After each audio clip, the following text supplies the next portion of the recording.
প্রথমে শুভেচ্ছা এবং স্বাগতম জানাচ্ছি এনসিপির আজকের ছায়া বাজেট আসার জন্য, বিশেষ করে সাংবাদিকবৃন্দ এবং দেশবাসী যারা আমাদেরকে দেখছেন এনসিপির এই ছায়া বাজেটটাকে।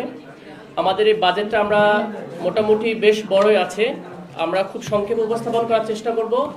এক্ষেত্রে আমরা দুই পার্টে আজকের এই বাজেটটাকে উপস্থাপন করব। প্রথম অংশটাকে আমি পড়ার পরে আমার উপপ্রধান বাকি অংশটাকে উনি অ্যাড্রেস করবেন এবং আপনাদের প্রশ্নগুলোকে উনি গ্রহণ করবেন। সো আপনারা যদি একটু শান্ত হন খুব ভালো হয় আর কি। তো আজকে জাতীয় নাগরিক পার্টি বাংলাদেশের সামনে একটা বিকল্প অর্থনীতি রূপরেখা উপস্থাপন করতে যাচ্ছি।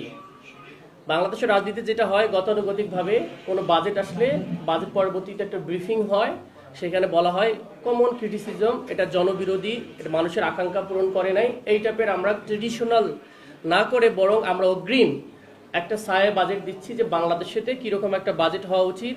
এবং আমরা মনে করি আমাদের এই ছায়া বাজেটটা শুধু কেবল একটা বাজেট নয়, এটা হচ্ছে এমন একটা জিনিস যেটা নতুন বাংলাদেশের একটা অর্থনৈতিক দর্শন।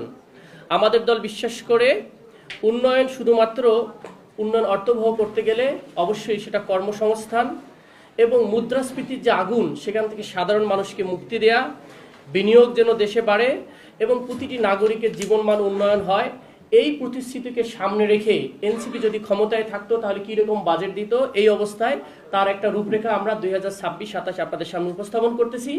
আমরা টাইটেল দিয়েছি বাংলাদেশ 2.0, সংস্কার, কর্মসংস্থান ও বিনিয়োগের মাধ্যমে টেকসই প্রবৃদ্ধি।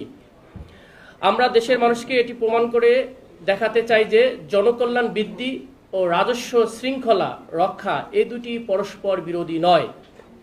রাষ্ট্রের শাসনভার আমাদের হাতে থাকলে আমরা দেখাতাম কিভাবে অতিরিক্ত বৈদেশিক বা অভ্যন্তরীণ ঋণের ফাঁদে না পড়ে সাধারণ মানুষের উপর করের বোঝা আরোপ না করে বাড়িয়ে কিভাবে রূপান্তরমূলক বা ট্রান্সফরমেটিভ একটা বাজেট প্রণয়ন করা সম্ভব।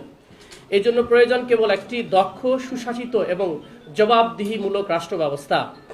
এই বিষয়গুলোকে সামনে রেখেই 12টি প্রধান খাতকে বিভক্ত করে 71টি পয়েন্টে আজকে আমরা সুনির্দিষ্টভাবে বাস্তবায়নযোগ্য একটি ছায়া বাজেট আপনাদের সামনে উপস্থাপন করতেছি।